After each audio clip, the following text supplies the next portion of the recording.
அனைவருக்கும் வணக்கம். நான் ஆண்டாள் ஆழ்வார் சுவாமி.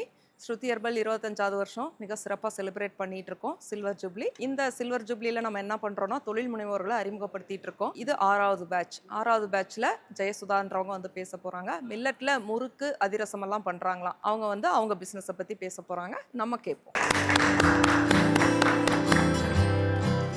அனைவருக்கும் மாலை வணக்கம். என்னோட பேர் எஸ்பி ஜெயசுதா பாலகிருஷ்ணன்.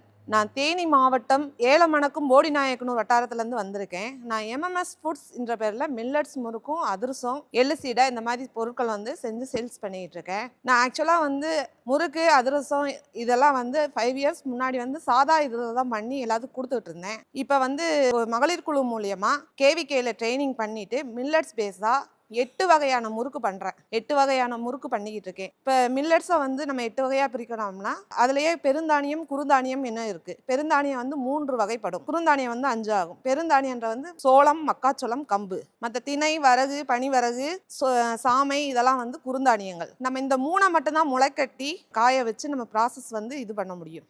சோளத்தையும் கம்பு கேழ்வரகை மட்டும் அதை தனித்தனியாக பண்ணுறேன். மொத்தம் மில்லட்ஸ் போட்டு செய்யாமல் கேழ்வரகு இல்லை 8 வகை முறுக்கும் 8 வகை அதிரசம் பண்ணிக்கிட்டு இருக்கேன். நான் இப்போ ட்ரெயினராகவும் போய்கிட்டு இருக்கேன். ஆக்சுவலாக மகளிர் குழுக்களுக்கு ட்ரெயினராக போய்கிட்டு இருக்கேன். நம்மளுக்கு கைத்தொழில் இருந்தால் நம்ம எங்கேயுமே சாதிக்க முடியுன்றது என் வாழ்நாளில் நான் பட்ட அனுபவங்கள். கேட்ரிங்கும் எடுத்து பண்ணிக்கிட்டு இருக்கேன். இந்த பிஸ்னஸ்க்கு வர்றதுக்கு எனக்கு உறுதுணையாக இருந்தது என்னோட குழந்தைகள் தான் சொல்லுவேன். என் 2 பிள்ளையும் இல்லாமல் மொத்தத்துக்கு 6 பையனும் ஒரு பொண்ணும் என் சிஸ்டர்ஸ் பிள்ளையும் சேர்த்து தான். எது சொன்னாலும் அதில் நல்லது கெட்டது எது, உங்களுடைய ஃபுட்டு நல்லா இருக்குது, இதை ஏன் நீங்கள் ஒரு பிஸ்னஸாக பண்ணக்கூடாது. ஆக்சுவலாக இதை முத ஆரம்பித்தது என் பையனுக்கு உடம்பு முடியாத இருக்கப்ப என்னுடைய மன வேதனைகளை தீர்க்கிறதுக்காண்டி என்னோட ஹவுஸ் ஓனர் முடியாதவங்களுக்கு சாப்பாடு செஞ்சு கொடுங்க.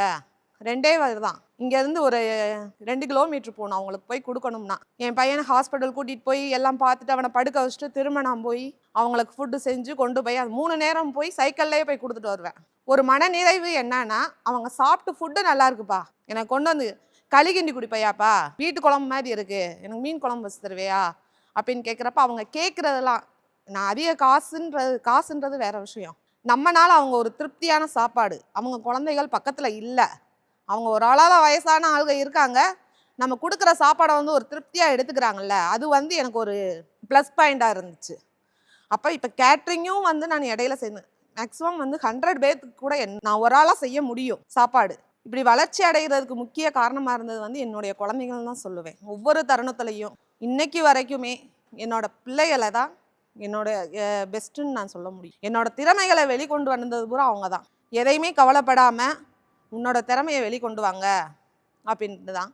இப்போ மகளிர் குழுக்கு ட்ரெயினராக போய்கிட்டு இருக்கேன்னா, ஆக்சுவலாக அவர் இறந்து 10வது நாளில் எனக்கு ட்ரெயினராக கூப்பிட்டாங்க. என்னால் முடியாது அப்படின்னு தான் சொன்னேன் நான். அதுக்கு ஊர் பேசும் 1000 பேசுமா, ஆனால் நீங்கள் போகிறது உங்களோட மனக்கவலைகள் தீரும், அதனால் நீங்கள் போகலாம் அப்படின்ட்டு எனக்கு இருந்தது என்னோட அண்ணா, என்னோட தம்பி, என்னோட பிள்ளைய அவங்கள தான் சொல்லுவேன். இதை காட்டிலும் முக்கியமான காரணம் என்னென்னா, எனக்கு ட்ரைனிங் கொடுத்த மேடம் ரம்யான்ற மேடம் அவங்க பேசுவாங்க, வாங்க இதை விட்டு வெளியே வாங்க, அவர் உங்க கூட தான் இருக்கிறாரு, வாங்க வெளியே வாங்க, நீங்கள் உண்மையிலே ஜெயிப்பீங்க, வாங்க உங்கள்கிட்ட திறமை இருக்குது, வெளியே வாங்க அப்படின்ட்டு ஃபோன் அவங்களுக்கு டைம் கிடக்கிறப்ப எனக்கு ஃபோன் பண்ணுவாங்க. ஊர் பேசுன்றதுக்காண்டி நீங்கள் வெளியே வராதிங்க, உங்கள் பிள்ளைகளை அடுத்த கட்டத்துக்கு நீங்கள் கொண்டு போகணும், அவங்களுடைய லைஃப் உங்கள் கையில் இருக்குது அப்படின்ட்டு எனக்கு ஒரு நம்பிக்கை கொடுத்தது அவங்க தான். அதனால் அவர் இறந்து 20வது நாளில் நான் வேலைக்கு போனேன். இப்போ கம்பம் ஒன் பிளாக் முடிச்சுட்டு சேலரி வாங்கிட்டேன். இப்போ 2வது மயிலாடுபாறை போய்கிட்டு இருக்கேன், ட்ரைனராக போய்கிட்டு இருக்கேன். நான் ஊர், அதாவது எங்கள் அப்பா மிலிட்ரி எக்ஸ் சர்வீஸ் சுபேதார் மேஜர், அப்படி ஒரு குடும்பத்தில் பிறந்துட்டு நான் பல கஷ்டங்களை அனுபவிச்சுட்டு வந்துட்டேன். மேரேஜ் லைஃப்ன்றது ஒரு 2 வருஷம் தான் ஒரு நிம்மதியான லைஃபு. ஆனால் எதனாலும் தெரியல, தொடர்ந்து ஹாஸ்பிட்டல் செலவு தான், பல கஷ்டங்களை கேட்பாங்க. எந்த மாதிரி ஒரு ஃபேமிலியில் பிறந்துட்டு இவ்வளோ கஷ்டப்பட, செய்யாத தொழில்ன்ட்டு எதுவுமே இல்லை. ஃபுட் தொழில் எனக்கு ரொம்ப பிடிச்சிருக்கு.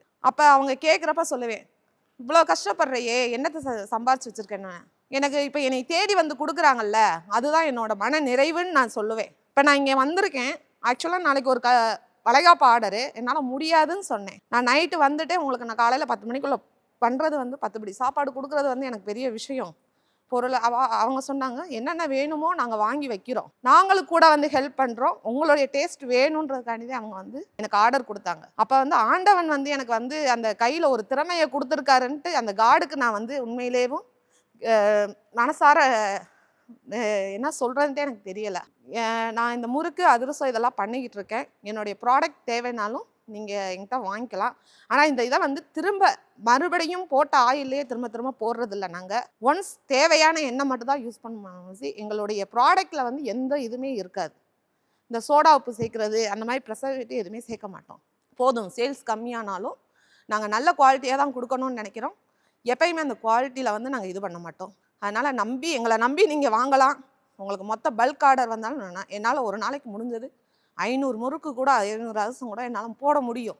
திறமைகள் இருக்குது. நான் செஞ்சு இன்னும் மென்மேலும் வளருவேன் கண்டிப்பாக. ஏதாவது உங்களுக்கு ப்ராடக்ட் தேவைப்பட்டுச்சுன்னா டிஸ்கிரிப்ஷனில் என் நம்பர் இருக்கும், நீங்கள் என்னை அணுகலாம். ஜெயசுதா மிக சிறப்பாக பேசினாங்க. அவங்க குழந்தைகள் தான் அவங்களுக்கு சப்போர்ட் பண்ணாங்கன்னு சொல்லிட்டு கேட்கவே ரொம்ப சந்தோஷமாக இருக்குது. ஏன்னா இப்போ இருக்க யங்ஸ்டர்ஸ் வந்து பேரண்ட்ஸ்க்கு எவ்வளோ சப்போர்ட் பண்ணுறாங்க அப்படின்றது கேட்குறது வந்து ரொம்ப ஹாப்பியாக இருக்குது. நன்றி.